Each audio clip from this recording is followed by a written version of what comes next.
महात्मा बुद्ध की एक बहुत ही प्राचीन कहानी है। एक बार की बात है जब महात्मा बुद्ध पूर्णतः सन्यासी हो गए थे।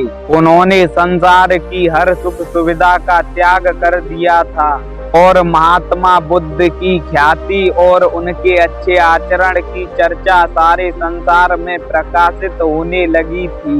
तब उनके पिता राजा शुद्धोधन के मन में अपने पुत्र से मिलने का विचार आता है।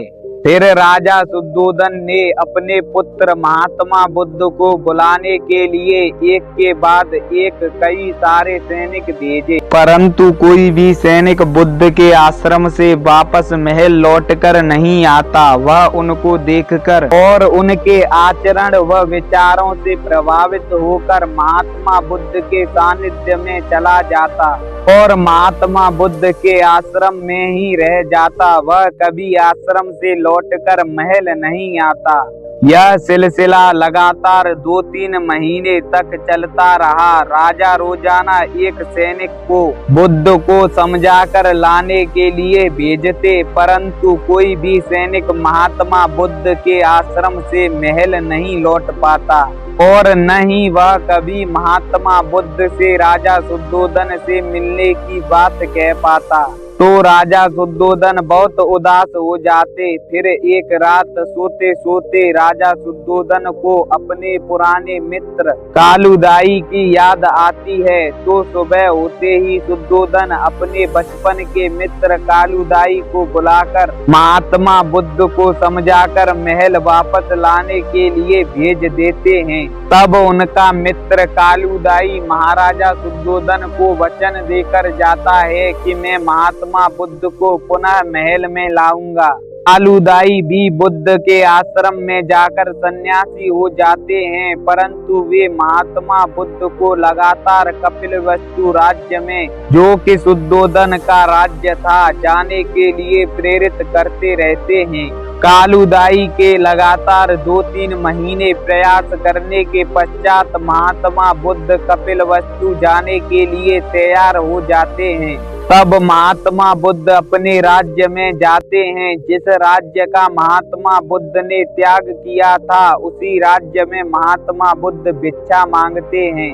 यह बात राजा शुद्धोधन को शर्मिंदा कर देती है। महात्मा बुद्ध अपने राज्य के लोगों को कई सारे चमत्कार दिखाते हैं, जीवन व्यतीत करने के बारे में बताते हैं और बहुत सारा ज्ञान प्रकाशित करते हैं। फिर एक दिन राजा शुद्धोधन महात्मा बुद्ध व उनके सभी सन्यासियों को भोजन के लिए महल में आमंत्रित करते हैं। महात्मा बुद्ध भोजन करने के लिए अपने सन्यासियों के साथ महल में आते हैं।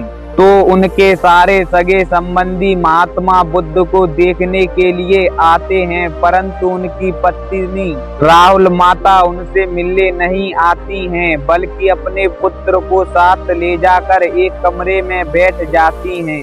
उनको विश्वास था कि यदि महात्मा बुद्ध दिव्य व्यक्ति हैं तो वो इनसे मिलने जरूर आएंगे। महात्मा बुद्ध राहुल माता से मिलने के लिए जाते हैं तो राहुल माता अपने पुत्र समेत महात्मा बुद्ध के चरणों में प्रणाम करती है। अब महात्मा बुद्ध राहुल माता के चरित्र व सहनशीलता की प्रशंसा करते हुए उनको चंद किन्नर जातक की कथा सुनाते हैं, जो कि राहुल माता के पुनर्जन्म की एक कथा थी।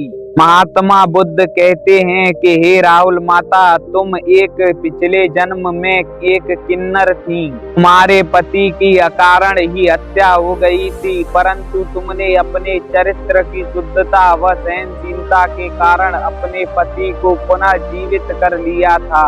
तुम्हारा चरित्र व सहनशीलता उस जन्म में भी महान रहा और इस जन्म में भी महान ही रहा, जिस कारण तुम्हें संसार में एक उच्च नारी की श्रेणी में देखा जाएगा।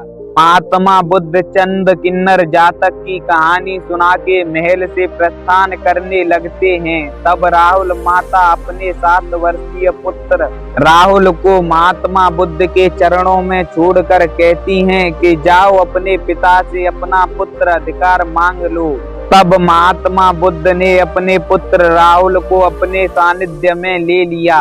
और अपने सभी सगे संबंधियों को प्रणाम करके महल से प्रस्थान करने लगे। तब महात्मा बुद्ध के पिता राजा शुद्धोधन उनके पास आते हैं और उनको महल में रुकने के लिए ही कहते हैं और बताते हैं कि तुम्हें भिक्षा मांगने की कोई आवश्यकता नहीं है, तुम इस राज्य के राजा हो, तुम अपना राज सिंहासन संभाल सकते हो। तब महात्मा बुद्ध अपने पिता से कहते हैं कि हे पिताजी, मुझे अकारण ही विवश ना कीजिए, मैं इस संसार की सभी सुख सुविधाओं का बहुत पहले ही त्याग कर चुका हूँ, इसलिए मैं आपके राजपाट को नहीं संभाल सकता। ऐसा कहकर महात्मा बुद्ध अपने सभी सगे संबंधियों एवं अपने पिताजी को प्रणाम करके महल से प्रस्थान कर जाते हैं। तो यदि आपको हमारी यह कहानी अच्छी लगी हो तो वीडियो को लाइक करें और चैनल को सब्सक्राइब करें। मिलते हैं जल्द ही एक नई कहानी के साथ।